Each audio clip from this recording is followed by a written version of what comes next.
Students study abroad के लिए जाना चाहते हैं, उनको आगे फर्दर अपनी कंट्रीज़ किस तरह से सिलेक्ट करनी चाहिए। अपनी प्रोफ़ाइल में उन्होंने सबसे पहले सेल्फ असेसमेंट क्या करनी है, क्योंकि स्टूडेंट्स आ जाते हैं, फिर वो एक कंट्री को लेकर के जिसमें उनके चाचा, ताया, मामा या कोई भी जानने वाला बैठा होता है, वो उस लिहाज से बात कर रहे होते हैं कि हमें उस कंट्री में जाना है बिकॉज़ हमारे रिलेटिव उस तरीके से हैं। लेकिन बैक ऑफ द स्टोरी क्या होती है कि आप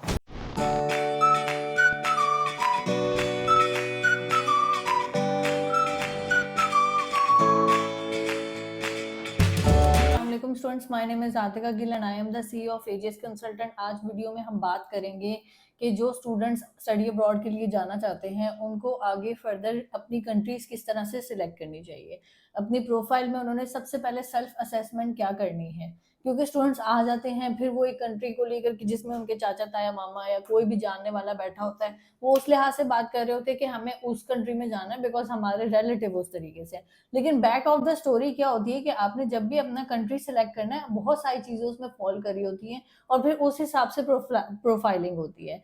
तो सबसे पहली चीज़ जो है वो जो स्टूडेंट ने देखनी है अपने स्टडी अब्रॉड के लिए कि उसकी जो आगे इंटरमीडिएट में अगर उसने फॉर एग्जांपल बैचलर्स के लिए जाना है, तो इंटरमीडिएट में उसकी परसेंटेज क्या है? अगर वो मास्टर्स के लिए जाना चाह रहा है तो उसकी सीजीपीए क्या है? और उसने क्या पढ़ा हुआ है, ये दोनों चीज़ें बड़ी मैटर करती हैं। अब फॉर एग्जांपल किसी स्टूडेंट के इंटरमीडिएट में 50% मार्क्स हैं और वो यूरोप को टारगेट कर रहा है। अब यूरोप में हर कंट्री जो है वो 50% वाले स्टूडेंट्स को नहीं लेता।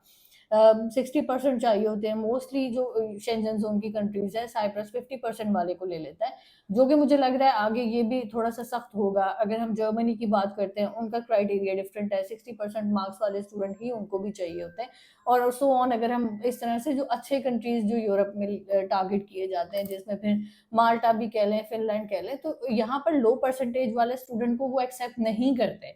तो वहाँ पर एक बड़ा मैटर करता है कि स्टूडेंट की परसेंटेज क्या है। इसी तरीके से अब जो लो परसेंटेज वाला स्टूडेंट है, अगर वो कनाडा को टारगेट कर रहा है, तो वहाँ पर उसके लिए मसला है, उसका स्टडी गैप कितना है, अब ये भी मैटर करता है। इन कनाडा में गैप वाला स्टूडेंट जो है वो एक्सेप्ट नहीं करते हैं। फिर उसके बाद आ जाती है बात, अगर हम यूके की बात करते हैं, यूके में भी अब 2 तरीके से है। अगर किसी की 50 परसेंटेज है, 45 तो बहुत कम इंस्टीट्यूट हैं जो एक्सेप्ट करते हैं। 50 परसेंटेज वाले जो हैं या उससे प्लस जो है, अगर उसका 55 से 65 तक है, तो फिर उनको पाथवे मिलेगा, नहीं तो फिर उनको डायरेक्ट एंट्री मिलेगी और फिर उसी तरीके से उनकी जो फीस होती है वो फिर चेंज होती है। तो कहने का मकसद क्या है? सबसे पहले आपने अपनी परसेंटेज देखनी है, आपने अपनी सीजीपीए देखनी है कि आप कहाँ पे फॉल कर रहे हो। उस हिसाब से फिर आप आगे अपना कंट्री शॉर्टलिस्ट कर सकते हो। ऐसा नहीं है कि आपका दिल की है तो आपने ऑस्ट्रेलिया चले जाना है, परसेंटेज आपकी 45 है तो फिर आपको वो मिल जाएगा, तो वो वाला चक्कर नहीं होता। उसके बाद आ जाता है कि इंग्लिश प्रोफिशिएंसी। अब स्टूडेंट इस चीज़ को, क्योंकि पिछले अरसे में एमओआई जो है वो बहुत ज़्यादा फेमस रहा है, तो स्टूडेंट समझते हैं कि हर जगह पर एमओआई चल जाएगा और उनको वहाँ पर मेहनत करने की ज़रूरत नहीं पड़ेगी, लेकिन ऐसा नहीं होता है। जो मास्टर्स का स्टूडेंट है उसको अगर 6.5 नो लेस देन, मोस्टली जो यूनिवर्सिटीज़ हैं वो 6 बैंड्स एक्सेप्ट करती हैं। अब एक स्टूडेंट है जो आइट्स कर ही नहीं सकता, वो ऑस्ट्रेलिया टारगेट कर रहा है, ऑस्ट्रेलिया विदाउट आइट्स नहीं लेता या विदाउट अच्छा इंग्लिश प्रोफिशिएंसी वो स्टूडेंट एक्सेप्ट ही नहीं करता। Same goes with the Canada, वहाँ पर भी आपको अच्छी इंग्लिश चाहिए। अगर आप यूएस का टारगेट कर रहे हो तो वहाँ पर डुओलिंगो, कुछ आई टाइप टेस्ट भी होता है, फिर उसके अलावा आपको आइट्स या पीटी करना पड़ता है। तो वहाँ पर भी क्या है कि आपको इंग्लिश की ज़रूरत है। अब एमओआई वाला जो स्टूडेंट है, मतलब जो कि इंग्लिश नहीं उस तरीके से टेस्ट परफॉर्म कर सकता है, तो वो मीडियम ऑफ इंस्ट्रक्शन जिस पे आपका इंग्लिश प्रोफिशिएंसी लेटर के ऊपर हो जाता है, वो सिर्फ और सिर्फ मास्टर्स में कुछ कोर्सेज हैं, कुछ यूनिवर्सिटीज हैं जिनका एक्सेप्ट होता है, तो वो स्टूडेंट यूके जा सकता है। और इसी के अलावा अगर अंडर ग्रेड के बच्चे की बात करते हैं, तो वहाँ पर भी आपको क्या होता है कि मोस्टली आइट्स करना पड़ता है।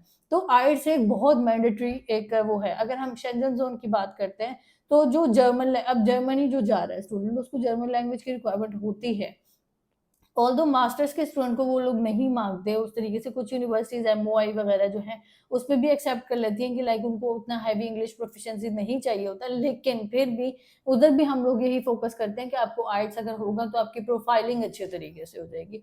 तो अब वही बात आ गई कि जो एमओआई वाला स्टूडेंट है वो तो यूके जाएगा, जो बाकी दूसरे टेस्ट नहीं कर सकता, आइट्स नहीं कर सकता, वो तो फिर बाकी ऑस्ट्रेलिया, कनाडा या यूएस वाले कंट्रीज छोड़ देना, तो वो नहीं हो सकते। या जर्मन लैंग्वेज नहीं जो कर सकते, फिर वो जर्मनी छोड़ दें। तो ये चक्कर इस तरीके से होता है कि आपने देखना है कि आप जिस कंट्री को टारगेट कर रहे हो, वहां पर आप जिस प्रोफाइल के ऊपर हो, वहां पर कौन सा टेस्ट रिक्वायर्ड है। फिर बात कर लेते हैं हम आगे कि आपका जो पीएसडब्ल्यू की सिचुएशन है, अब क्योंकि यूके ने भी 18 महीने का कर दिया है, कनाडा में पीजीडब्ल्यू होता है, इसी तरीके से यूएस का, और बात करते हैं वहाँ पर स्टेम प्रोग्राम वाले स्टूडेंट्स को और तरीके से पीएसडब्ल्यू मिलता है, ओटीपी मिलता है जिसको हम कहते हैं। उसके अलावा अगर हम बात करते हैं ऑस्ट्रेलिया में, तो ऑस्ट्रेलिया में रीजनल वाइज है, अगर आप लोकेशन वाइज है, अगर आप रीजनल एरिया में जा रहे हो तो वहां पर आपको और तरीके से मिलता है, अगर आप मेट्रोपॉलिटन में जा रहे हो तो आपको और तरीके से। तो इसी तरीके से आपने लोकेशन वाइज चेक करना है कि आपको किस तरीके से मिल रहा है, और वहां पर जिस तरीके से आपको पीएसडब्ल्यू मिलेगा आपने उसको जिस तरह से यूटिलाइज करना है। तो ये एक बहुत ज्यादा जरूरी चैप्टर होता है सारी चीज के अंदर।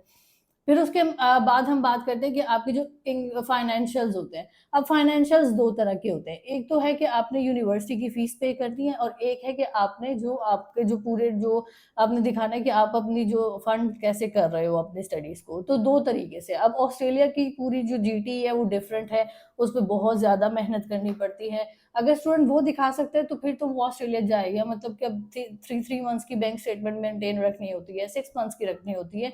तो वो भी कंट्री वाइज डिसाइड करना होता है कि आप उसको फॉलो कर सकते हो नहीं कर सकते हो। जर्मनी में ब्लॉक्ड अकाउंट है, वहां पर अब आपने देखना है कि आप ब्लॉक्ड अकाउंट बेयर कर सकते हो या नहीं कर सकते हो, आप इतने लंबे अरसे के लिए एक अमाउंट को होल्ड कर सकते हो या नहीं कर सकते। इसी तरीके से अब आगे यूके की जो फाइनेंशियल्स है उसकी रिक्वायरमेंट थोड़ी सी बढ़ी है, वहां पर 28 दिन की बैंक स्टेटमेंट चाहिए। कनाडा के लिए पूरा एक फाइनेंशियल्स का वो दिखाना पड़ता है, वो सिचुएशन है। यूएस के लिए आप एक वीक की भी चला सकते हो। तो ये एक फाइनेंशियल्स का भी एक जो पार्ट होता है ना, ये आपने देखना है कि आप उसको किस तरीके से करोगे। फिर उसके बाद आ जाती है कि आपने यूनिवर्सिटी की फीस जो होती है आपने वो देखनी है कि आप किस लेवल पे बेयर कर सकते हो। अब अगर यूके की बात करें, आइडियल यूनिवर्सिटी 13,000 से लेकर 15,000 17,000 पाउंड के अंदर आ जाती है। ऑस्ट्रेलिया की 25,000 से 30,000 ऑस्ट्रेलियन डॉलर और सो ऑन इससे ऊपर जाती है। इसी तरीके से अगर हम बात करें कनाडा की, तो आपको कनाडा में भी 18,000 से लेकर 25,000 पर ईयर के हिसाब से आपको यूनिवर्सिटी की फीस आ जाती है। यूरोप की बात करें तो 6,000 यूरो से लेके 10,000 यूरो तक आपको फीस का ब्रैकेट मिल जाएगा। अब आपने देखना है कि आपको उसमें कौन सी चाहिए, आपने किस हिसाब से उसको सिलेक्ट करना है। तो ये चीजें होती है, और फिर एंड में आ जाता है आपका डेफिनेटली फ्यूचर प्लान। अब फ्यूचर प्लान्स जो हैं वो हर कंट्री की सिचुएशन, आपका जो एजुकेशनल बैकग्राउंड है, आप जो पढ़ रहे हो, और आपको फर्दर अपॉर्चुनिटीज क्या मिलेंगी, उस हिसाब से देखना होता है। और वहां पर उस कंट्री में आपने ये देखना है कि जिस कंट्री में आप जा रहे हो वहां का एक्सपोजर आपको किस तरीके से, यूएस का एक्सपोजर टोटल डिफरेंट है, ऑस्ट्रेलिया का एक्सपोजर टोटल डिफरेंट है, यूके का एक्सपोजर डिफरेंट है, और शेंजन जोन का डिफरेंट है। आपको किस तरह का चाहिए, आपका जो फ्यूचर गोल्स है उसके हिसाब से आप जिस कंट्री को चूज कर रहे हो वहां पर आपको वो एक्सपोजर मिल रहा है या नहीं मिल रहा है। आपने ये चीजों को देखना है। तो ये नहीं है, आइंदा के बाद आपने जब भी अपनी आगे फर्दर स्टडीज के लिए कंटिन्यू करना है, ब्रॉड स्टडीज को चूज करना है, तो आपने ये सारी चीजों को देखकर फिर आप कंट्री डिसाइड करते हो कि क्या है। और एंड में जो आखिरी चीज है जो बहुत इंपॉर्टेंट है, जिसको स्टूडेंट सीरियस नहीं लेते हैं, हम बताएं भी तो जो अगर उनके चाचू ने कह दिया कि हमने यूएस करना है तो फिर वो वही करते हैं। लेकिन सिचुएशन क्या है कि आपने ये देखना है कि जिस कंट्री से आप अप्लाई कर रहे हो वहां से उस कंट्री की वीजा रेशो क्या है, ये एक आखिरी चेक मार्क होता है। आपने भले आप सोचो कि भाई मैंने यूएस जाना है, अब यूएस की वीजा रेशो ही नहीं आपको ढंग की मिल रही, तो फिर आप उस पर ट्राई तो ले सकते हो, लेकिन फिर आप साथ बैकअप प्लान रखोगे। तो ये वाली चीज है, इस तरीके से प्रोफाइलिंग होती है, और इस तरीके से आपने आगे अपना जो है कंट्री डिसाइड करना होता है। तो अब अगर आप हमारे पास आते हैं, हम आपको सारी जो लेटेस्ट इन्फॉर्मेशन होती है उसके हिसाब से आपको गाइड करते हैं। अगर आपने किसी और से भी करवाना है तो फिर आपने ये चीजों को ध्यान में रख के करना है। This is all for now.